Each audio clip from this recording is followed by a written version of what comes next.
පහුගිය දින කීපය පුරාම ශ්‍රී ලංකාවට ඊශ්‍රායලයේ රැකියාව සඳහා ඇප්ලයි කරන්න අවස්ථාව ලැබිලා තිබුණා. ඒ සඳහා ශ්‍රී ලංකා විදේශ වෛද්‍ය කාර්යාංශයේ වෙබ්සයිට් එක ඕපන් වුණා. ඉතින් ඒ වගේම තවත් එක රැකියාවක් තමයි ඊශ්‍රායලයේ හෝටල් ගෘහපාලන හා පවිත්‍රතා ක්ෂේත්‍රයේ රැකියාව.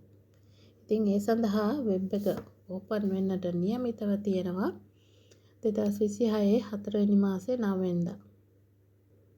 ඉතින් ඔන්න ඒ සඳහා අයදුම් කරන්න බලාපොරොත්තුවෙන් ඉන්න ඊශ්‍රායල් රැකියාවකට සිහින දකිමින් ඉන්න ඔයාට හොඳ අවස්ථාවක් තමයි මේ එළඹිලා තියෙන්නේ.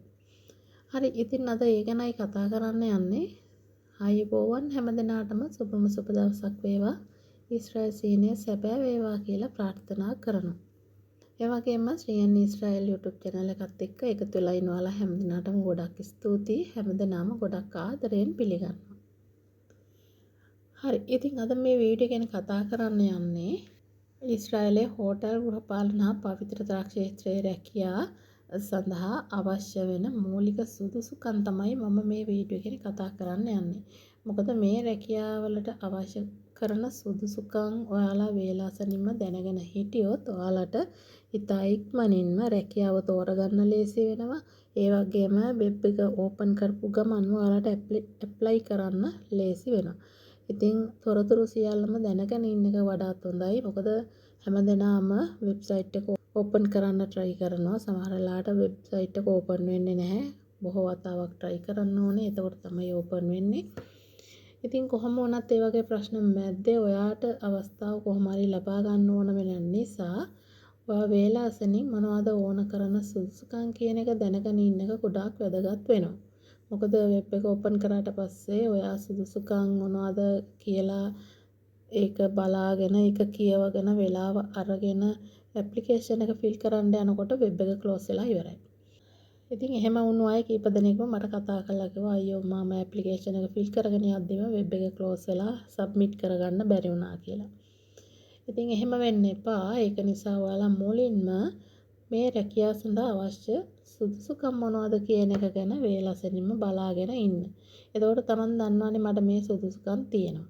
ඒ වගේම තමයි ඇප්ලිකේෂන් එක ෆිල් කරන විදිහත්, ඒ ඇප්ලිකේෂන් එක ෆිල් කරන්න අවශ්‍ය වෙන තොරතුරු හැමදේමත් ළඟින් තියාගන්න.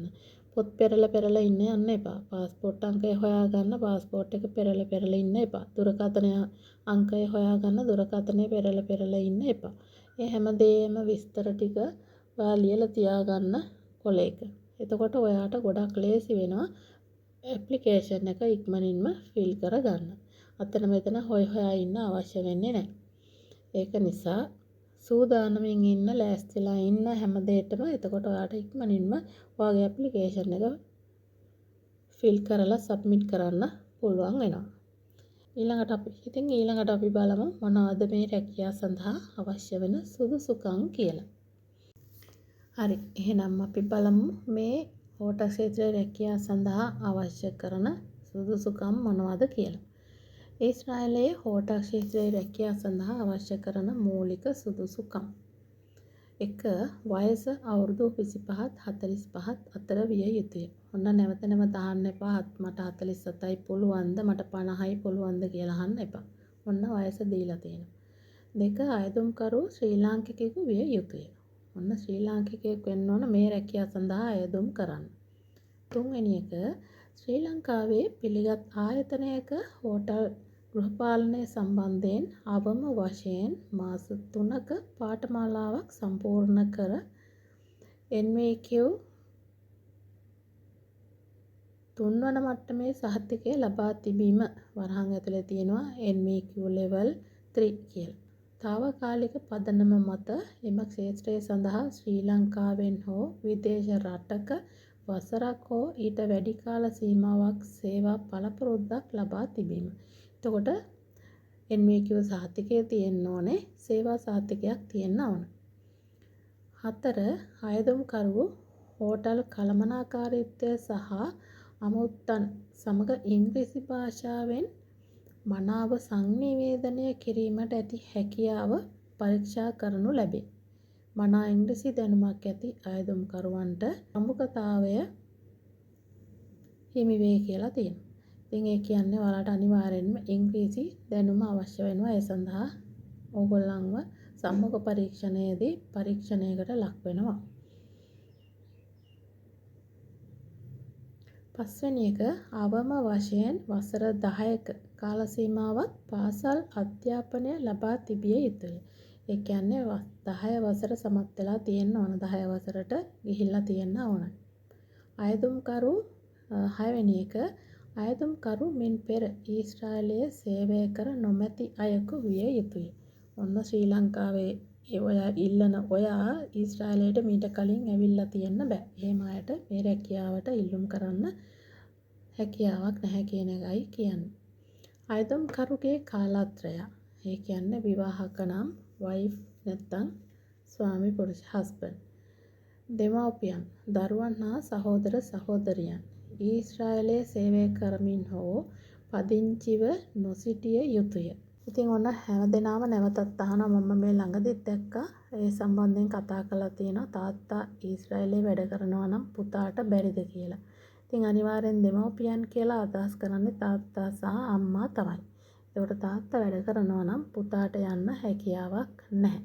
ඊට පස්සේ 8 මනා මානසික සහ ශාරීරික නිරෝගීතාවයෙන් යුක්ත විය යුතු අතර ක්ෂය රෝගය, හෙපටයිටිස් B සහ C, HIV, AIDS හෝ වෙනත් ලිංගිකව සම්ප්‍රේෂණය වන රෝග වැනි බෝවන රෝග නොමැති අයෙකු විය යුතු අතර නිදන්ගත රෝග පිළිබඳව ඉතිහාසයක් හෝ රෝග ලක්ෂණ නොමැති අයෙකු විය යුතුය. තවද මත්ද්‍රව්‍ය හෝ මත්පැන් අනිසි භාවිතය පිළිබඳ ඉතිහාසයක් නොමැති අයෙකු විය යුතුය. ඔන්න මේ පිළිබඳව මම වැඩිදුර කතා කරන්න යන්නේ නැහැ. ඒවට සම්බන්ධ නැති කෙනෙක් වෙන්න ඕන. ශ්‍රී ලංකාව තුළ චෝදනා වලින් තොර පිරිසිදු පොලිස් වාර්තාවක් තිබිය යුතුය.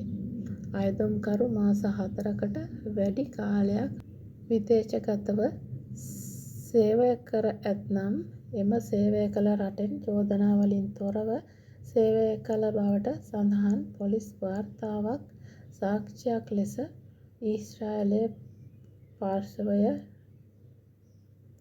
ඉල්ලීම් කළහොත් එය ලබා දීමට සූදානම් විය යුතුය. ඊළඟට 10 වෙනි එක හෝටල් ගෘහපාලනය සහ හෝටල් පිරිසිදු කිරීමට මනා ශාරීරික යෝග්‍යතාවයක් තිබිය යුතු අතර කාර්යශීලී සේවයට කැප වූ මනා විනීත හැසිරීමකින් කටයුතු කරන අයෙකු විය යුතුය. 11 වෙනි එක බඳවා ගැනීමේදී ඊශ්‍රායලයේ ජනගහන සංක්‍රමණික හා විදේශ සීමා ආයතන PIBA ඉල්ලුම් කරනු ලබන නිර්ණායක සම්පූර්ණ කළ යුතුය. ඉතින් ඔන්න ඔය ටික තමයි අවශ්‍ය වෙන සුදුසුකම් ටික. මේ සුදුසුකම් සම්පූර්ණ නම් ඔයාට අනිවාර්යෙන් ඉතා ඉක්මනින්ම ඊශ්‍රායල් රැකියාවකට ඉල්ලුම් කරන්න අවස්ථාව තියෙනවා. එතකොට ඔයාගේ අතේ තියාගෙන හිටියොත් අවශ්‍ය කරන දේවල් ඉක්මනින්ම ඔයාට මේ රැකියාවට ඉල්ලුම් කරන්න අවස්ථාව ලබා ගන්න පුළුවන්. මේ රැකියාව සඳහා කාන්තා පිරිමි දෙපාර්ශ්වයටම ඉල්ලන්න හැකියාව තියෙනවා. ඒ නිසා ඔන්න ඔයාගේ අවස්ථාවත් කරගන්න කාන්තාවන්ට රැකියාවක් නැද්ද කියලා නිතරම අහන අය වෙනුවෙන්.